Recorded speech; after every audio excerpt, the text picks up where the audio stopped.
ओम गुरुर्ब्रह्मा गुरुर्विष्णु गुरुर्देव महेश्वरा गुरु साक्षात् परब्रह्म तस्मै श्री गुरुवे नमः।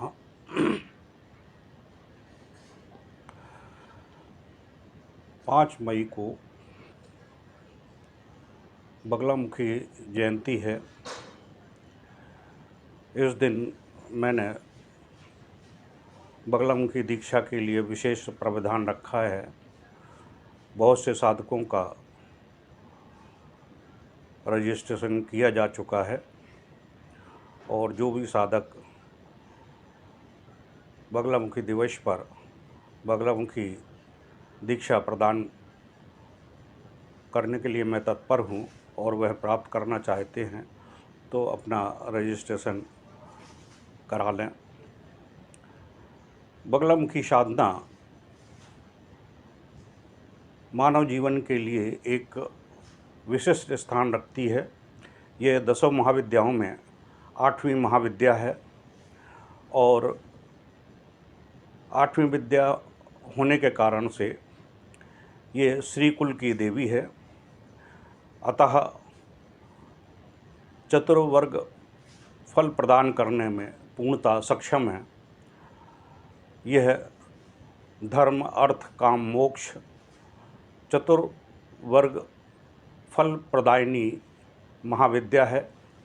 इस महाविद्या को करने के बाद में, जैसा कि मैंने पोस्ट में और विगत वीडियो में भी बताया है कि जो व्यक्ति षटकर्म में पूर्ण प्रवृत्त होता है वह ब्रह्मांड का अद्वितीय व्यक्तित्व होता है। षटकर्म का मतलब है मारण, मोहन, उच्चाटन, द्वेषण, वशीकरण और स्तंभन। ये 6 प्रक्रियाएं जिन साधकों के पास में हैं वह ब्रह्मांड का अद्वितीय पुरुष कहलाता है और उसके जीवन में असंभव नाम की कोई चीज़ नहीं होती है। वह सभी कार्य संभव कर सकता है और यह सभी कार्य संभव करने के लिए बगलामुखी साधना अपने आप में विशिष्टतम स्थान रखती है। इस महाविद्या को सिद्ध करने के बाद में साधक का जो तंत्र क्षेत्र में स्थान होता है वह सर्वोत्कृष्ट होता है, क्योंकि इसके सामने कोई भी महाविद्या नहीं टिक पाती है। क्योंकि इस महाविद्या को ब्रह्मास्त्र विद्या भी बोला गया है। प्राचीन काल में आपने देखा होगा कि ब्रह्मास्त्र संसाधन में यानी तीरों पर जब ब्रह्मास्त्र का प्रयोग किया जाता था यह अमोघ अचूक प्रयोग होता था। एक बार तीर में ब्रह्मास्त्र का संसाधन कर लिया तो वह अपने निश्चित टारगेट को भेदन करता ही था। आज भी वह व्यवस्था है। आज मैंने दोनों पोस्ट डाली हैं ब्रह्मास्त्र मंत्र की। तो जो भी साधक, क्योंकि बगलामुखी साधना एक अपने आप में अन्यतम दिव्यतम साधना है।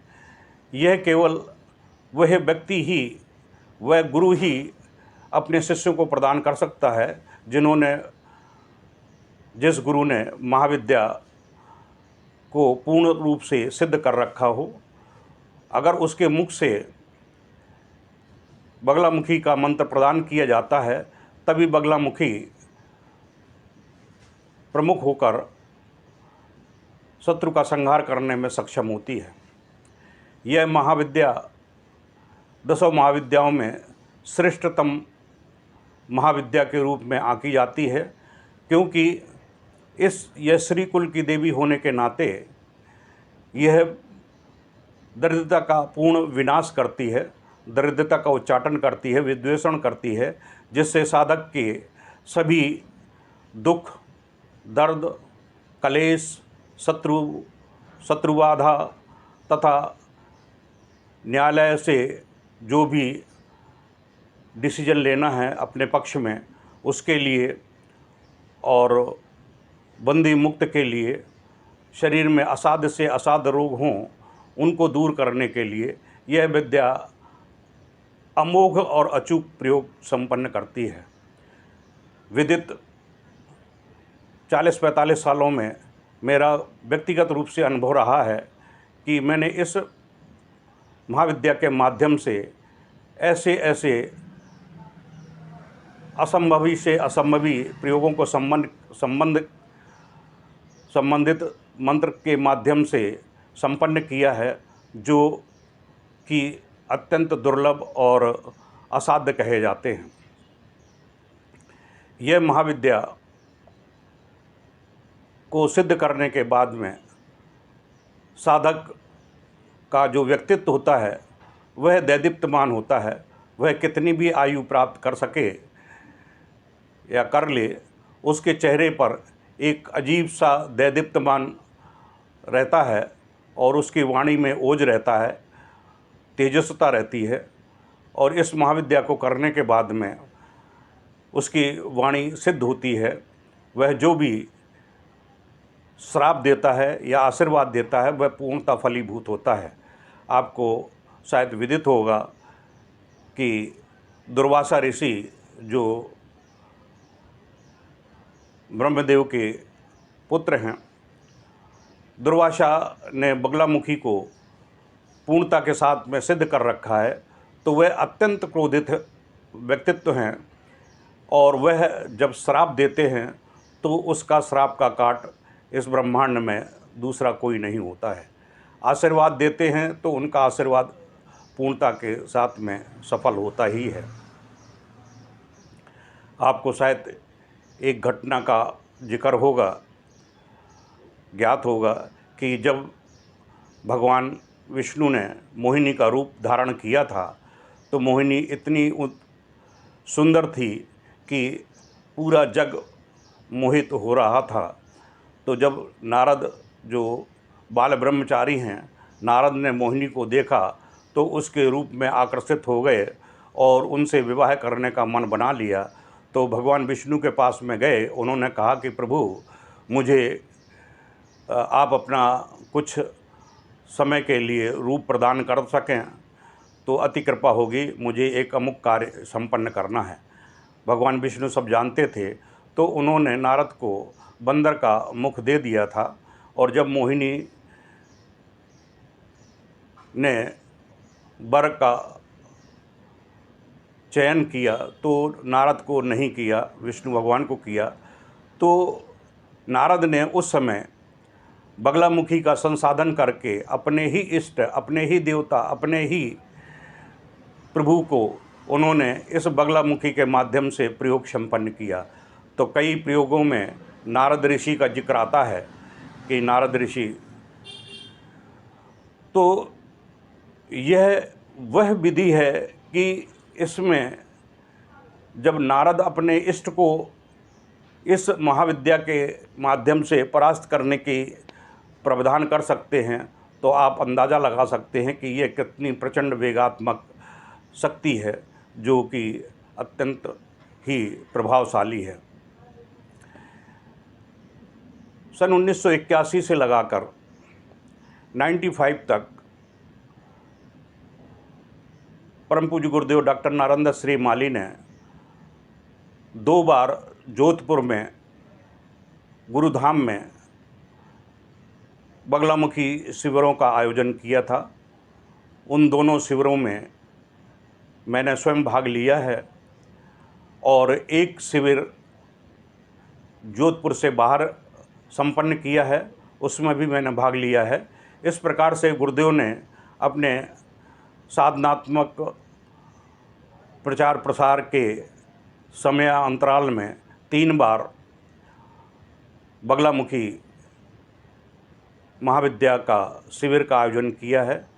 काली महाविद्या को 2 बार किया है, छिन्नमस्ता का 1 बार किया है, मातंगी का 1 बार किया है और त्रिपुर षोडशी का 1 बार किया है। महालक्ष्मी के कई प्रयोग संपन्न किए हैं, कई शिविर का आयोजन किया है, जिसमें महालक्ष्मी प्रत्यक्ष साधना है, सहस्त्राक्षी साधना है, लक्ष्मी साधना, कुबेर साधना है, लक्ष्मी गणपति साधना है।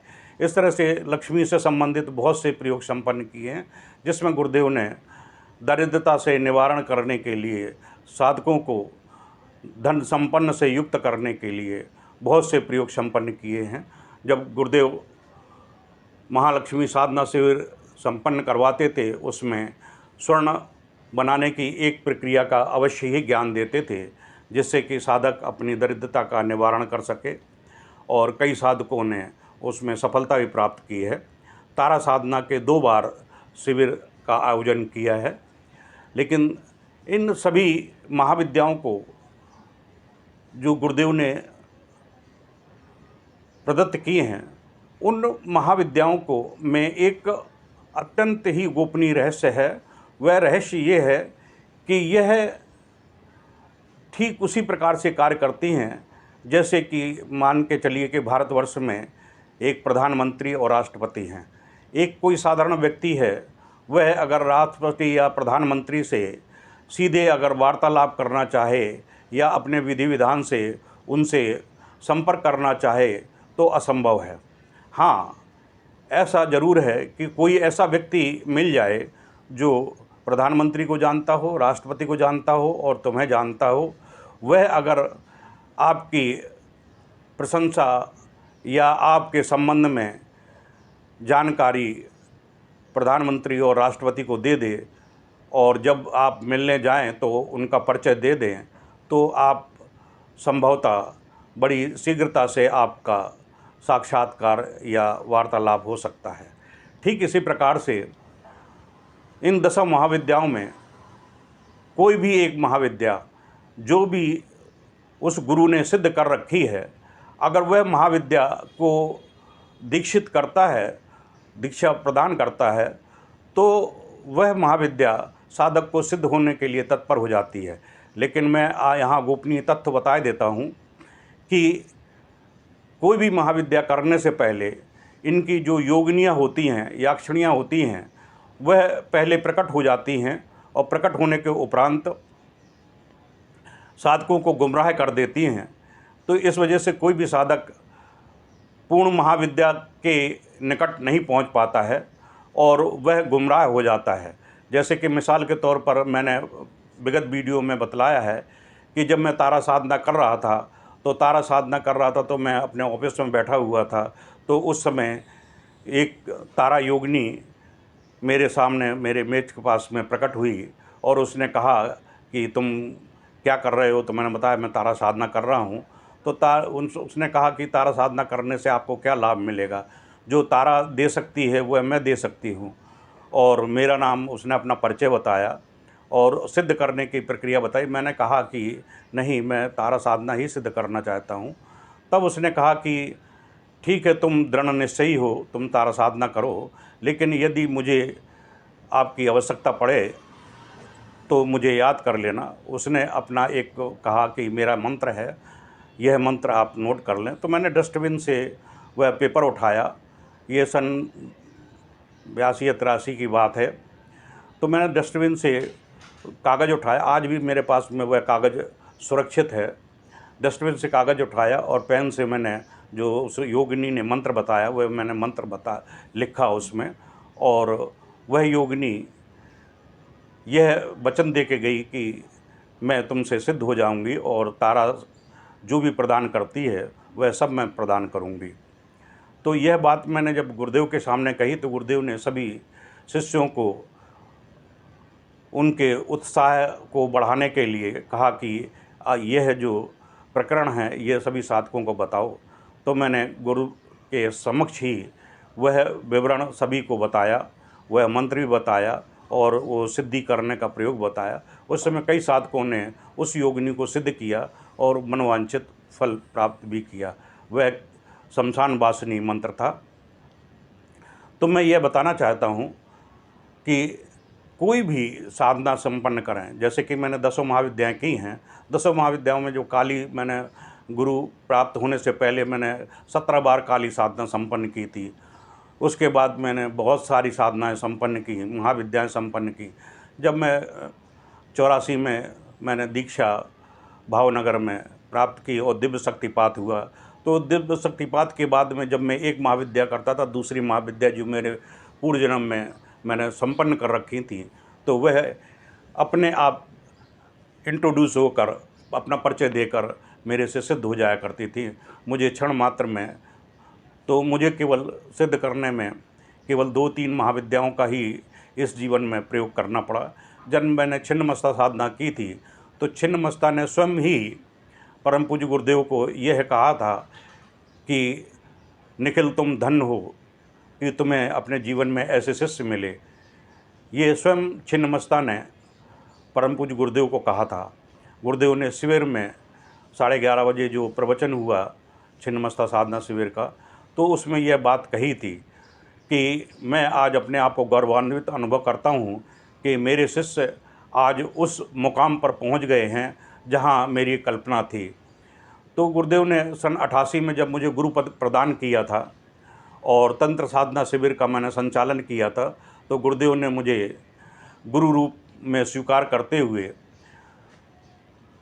माता जी के हाथों से और स्वयं अपने हाथों से गुरु का सम्मान करते हुए मुझे 500 रुपये, एक धोती और एक कुर्ता का कपड़ा प्रदान किया था और आशीर्वाद दिया था कि मैं आज से तुम्हें गुरु पद प्रदान करता हूँ।